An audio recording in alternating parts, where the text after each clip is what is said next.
stick so I can draw the line. I can't let it bring me down. I can't let you turn me around. It began like any other Sunday morning at Fellowship Missionary Baptist Church in Chicago. The sanctuary was filled with worshipers, their voices rising in harmony as Pastor Charles Jenkins delivered a sermon with his usual passion and conviction. But in a matter of seconds, that holy energy turned to chaos. The beloved pastor suddenly collapsed mid-sermon, sending shockwaves through the congregation. What began as a routine service became a moment of disbelief, fear, and heartbreak. People screamed, cried, and prayed, watching helplessly as paramedics rushed to save his life. That day marked the beginning of a story that would test faith, unity, and human fragility. The moment everything changed. The collapse happened so suddenly that many thought it was part of his sermon. His voice trembled, his grip on the pulpit tightened, and then his body gave way. The once joyful sanctuary was filled with confusion and panic. Ushers rushed forward, doctors in the congregation knelt beside him, and worshippers fell to their knees, praying loudly. The air grew heavy with fear as paramedics arrived within minutes, carrying him out on a stretcher. Outside, flashing ambulance lights reflected off tear-streaked faces. Members held hands, forming prayer circles, begging for a miracle. What was once a morning of praise became a moment of deep uncertainty, reminding everyone how fragile life truly is, even for those seen as pillars of faith. Fear, silence, and prayer at the hospital. At the hospital, doctors worked urgently to stabilize Pastor Jenkins. Church leaders confirmed he was alive, but in critical condition. The waiting area filled with church members holding hands, whispering prayers, and refusing to leave. His wife, strong but heartbroken, stood by his bedside, asking for privacy, but urging the congregation to keep believing. Updates were scarce, which only deepened the confusion and worry. Every phone in the room buzzed with messages from people across the nation. Pastors, gospel singers, and fans flooded social media with prayers, forming a digital congregation of hope. Yet, despite the unity, silence from medical staff fueled speculation. Everyone wanted answers, but the only truth that mattered in that moment was that their pastor was still fighting to live. The internet storm and growing speculation. Within hours, videos from inside the church began circulating online.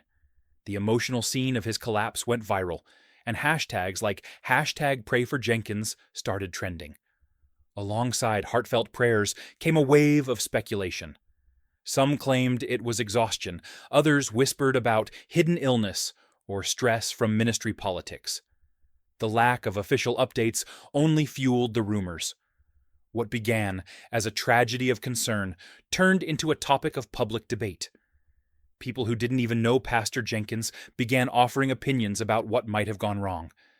And yet, behind all that noise, his family and closest friends sat quietly by his hospital bed, their faith stronger than ever, refusing to let gossip replace prayer. The hidden burden, behind the pulpit.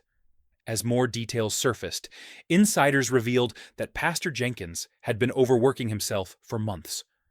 Between leading his congregation, managing a music ministry, and traveling for speaking engagements, he had ignored signs of exhaustion. Like many spiritual leaders, he felt pressure to be strong for everyone else, hiding his fatigue behind his trademark smile. Destiny took an unexpected turn when that constant drive finally caught up with him. This moment exposed a deeper truth: the emotional and physical toll leadership can take. Pastors, often viewed as unshakable, are still human. Jenkins's collapse became a mirror for thousands of leaders silently suffering under similar weight, reminding everyone that strength without rest can be deadly. The gospel community unites in hope. By the following day, support poured in from across the gospel world. Major church leaders, artists, and friends like Kirk Franklin and Bishop T.D. Jakes called for prayers, uniting millions under one cause. Outside Fellowship Church, members held candlelight vigils, singing softly through tears. Families gathered on the church steps, holding each other and whispering his favorite scriptures. It was a moment of collective heartbreak, but also of powerful unity. For years, Jenkins had been the one encouraging others to stay strong in faith. Now it was their turn to return that strength to him. The community's love became a spiritual shield, standing firm against fear and uncertainty. The debate that divided the congregation.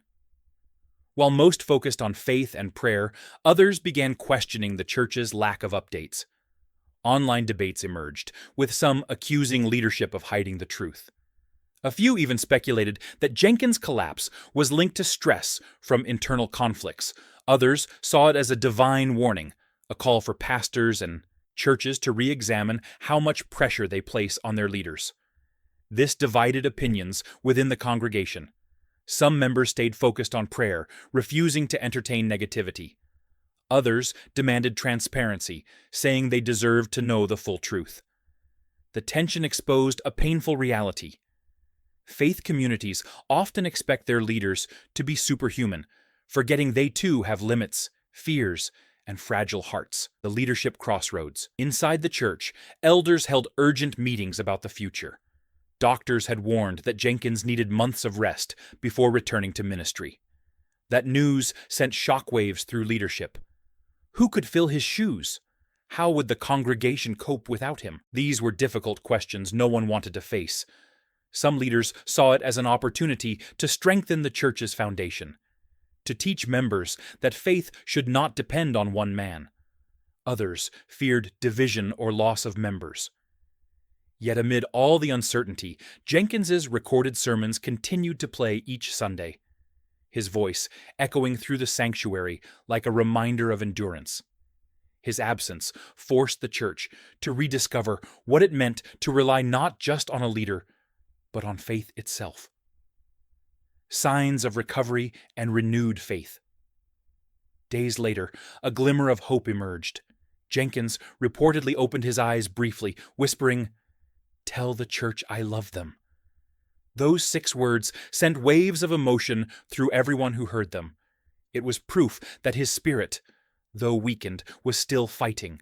Social media exploded with celebration, calling it a miracle in progress. Yet doctors remained cautious, warning that his full recovery would take time and patience. This moment reignited faith within his congregation. Members began focusing less on fear and more on gratitude. They realized that while Jenkins's voice was temporarily silent, his message of perseverance was louder than ever. His struggle became a living sermon about faith through adversity, a wake-up call for the modern church. Beyond one man's health crisis, this incident sparked a nationwide conversation. Pastors and church leaders across the country began speaking openly about burnout, emotional exhaustion, and the unrealistic expectations placed on them. For too long, the culture of constant service had been mistaken for strength. Jenkins's collapse shattered that illusion. Churches began reevaluating how they support their leaders, urging rest, counseling, and accountability. One elder put it perfectly. Maybe God allowed this to remind us that even our strongest need, rest. What was once a tragedy had now become a lesson, a divine reminder that ministry cannot exist without balance. The human body and spirit can only give so much before they demand rest and renewal. The legacy beyond the pulpit. Pastor Charles Jenkins's story became more than a headline, it became a symbol. His collapse revealed the silent struggles of leadership, the emotional burden of serving others, and the incredible strength that faith can inspire in times of crisis. Even while recovering, his message reached further than ever before, teaching that vulnerability is not weakness, but courage. His journey reminded the world that behind every powerful sermon is a human heart, beating with hope, fear, and faith. The chaos of that Sunday morning transformed into a movement of compassion and awareness. And as the church continues to pray for his full recovery, one truth remains clear. Even when leaders fall, faith stands strong. Final reflection. Destiny took an unexpected turn that morning, but perhaps it was meant to. Pastor Jenkins's collapse did not just change his life, it changed the conversation about what it means to lead, to serve, and to endure. His congregation learned that faith is not found only in triumph, but also in how we respond to tragedy.